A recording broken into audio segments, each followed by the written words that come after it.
بسم الله الرحمن الرحیم. السلام علیکم ورحمۃ الله وبرکاتہ. ټولو دوستانو ته په خیر راغلم. په دې ویډیو کې د ویډیو شروع کېدو نه مخکې ملګرو زه یو وړوکی درخواست کوم.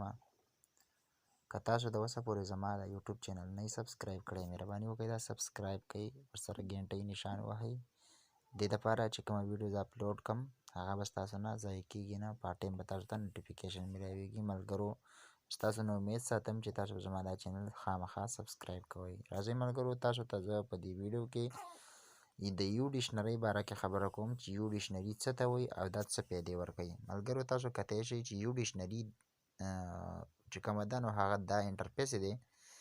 یو ډکشنري فایدې څه ورکوي؟ دا ملګرو تاسو چې هر قسم داسې خط وي چې هغه که په کاپۍ کې لیکلی شوی وي، که هغه په تصویر کې وي، که هغه په میسج کې وي، که هغه په هره طریقه کې وي، هغه تاسو په یو ډکشنري کې ترانسفر کولی شئ او خپل زبان کې تاسو هغه میسج چې کوم دی یا هغه خط تاسو پړه وهلی شئ. ملګرو تاسو زه په دې کې څو طریقې تاسو په هغه طریقه باندې پوهیږم. ملګرو د ټول نه خو به اول خبره دا ده چې تاسو انګلیش ټو اردو، مطلب دا دی چې د انګلیش اردو تړول یا انګلیش بل زبان تړول، په دې په هر زبان کې زه تاسو په دې باندې پوهولی شم. ملګرو تاسو کتلی شئ دې کې د هر قسم زبانونه دي چې تاسو کوم زبان غواړئ هغه زبان په دې کې بدلولی شئ. صحیح شوله. دویمه خبره دا ده ملګرو چې دا تاسو کانورټ یعنی چې تاسو کوم اواز کوئ په هغې په ذریعه باندې تاسو دا زبان بدلولی شئ. یعنی په کوم زبان کې چې تاسو خبرې کوئ هغه بس تاسو هوبهو بل زبان ته چې کوم زبان دی تاسو اړول غواړئ هغه زبان ته اورېدی شي په دې شي په ذریعه باندې. صحیح شوه. بل کیمره چې کومه ده نو د کیمرې خصوصیت دا دی چې تاسو کتلی شئ ملګرو په دې کې مثال په طور باندې تاسو یو تصویر راواخلئ او هغه تصویر کې انګلیش لیکلی وي، نو هغه انګلیش چې کوم دی نو د دې په ذریعه باندې تاسو ترانسفر کولی شئ په بل زبان کې. بله خبره دا ده چې ملګرو تاسو د کم لکه په موبایل کې تاسو سره یو میسج دی، بالفرض تاسو ته هسې یو میسج به وښیم. لکه مثال په طور باندې زه دلته لیکل به وکړم. صحیح ده. دلته به زه ولیکم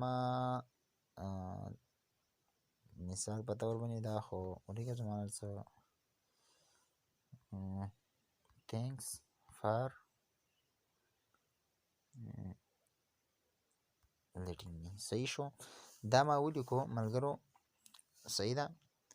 دا زه په دغه کې ترانسفر کول غواړم. صحیح ده.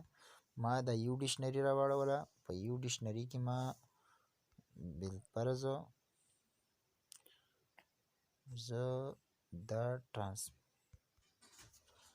چې کوم دی نو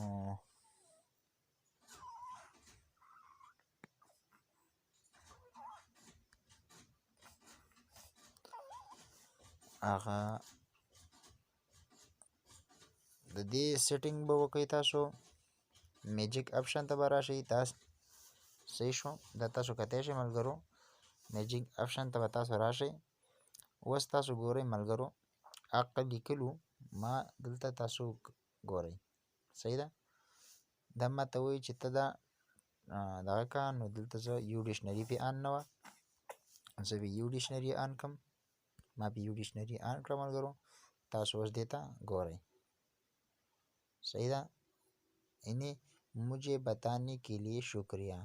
تاسو وکتل ملګرو چې دا ما په اردو کې ترانسفر کړو. دغه شان تاسو ملګرو په هر زبان کې دا تاسو دغه کولی شئ. بالفرض بله خبره په دې کې دا ده چې تاسو مثال په طور باندې یو تصویر دی هغه تاسو لکه بالفرض ما له دې نه تصویر ویستو. صحیح ده. زه دلته thanks for letting. صحیح شو. مثال په طور باندې د دې نه زه سکرین شاټ تصویر وباسم. صحیح ده. دې نه ما سکرین شاټ تصویر ویستو. ګورئ تاسو ملګرو دا زه یو ډکشنرۍ کې به څنګه ټرانسفر کوم. په یو ډکشنرۍ کې چې زه دا ټرانسفر کوم نو په دې طریقې باندې به زه دا ماته البم لیکلی په دې کې به زه تاسو دا وکتل ملګرو صحیح ده.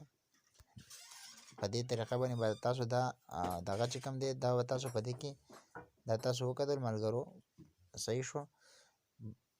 دا ما هغه کم لیکل چې وو هغه مې په دې کې بدل کړم. مجھے کی باری میں بتانے کے لیے شکریہ. صحیح ده. اگر چې زه په انګلیش نه پوهېدم خو ما په اردو کې د هغې ترجمه وکړه. صحیح شوه ملګرو. که تاسو په دې ویډیو باندې پوه شوي یې تاسو د یو ډکشنرۍ تاسو ته پیدا درکړي یا تاسو مثال په طور باندې داسې د یو ډکشنرۍ باره کې څه معلومات کول غواړئ نو زما د واتساپ نمبر به تاسو ته په ډسکرپشن کې درکړم. تاسو ما نه معلومات کولی شئ. او که دې ویډیو تاسو ته پیدا درکړي دا ویډیو لایک کړئ دا چینل سره سبسکرایب کړئ او ویډیو شیر کړئ ملګرو چې نورو خلکو ته هم پیدا ورسي. تھینکس.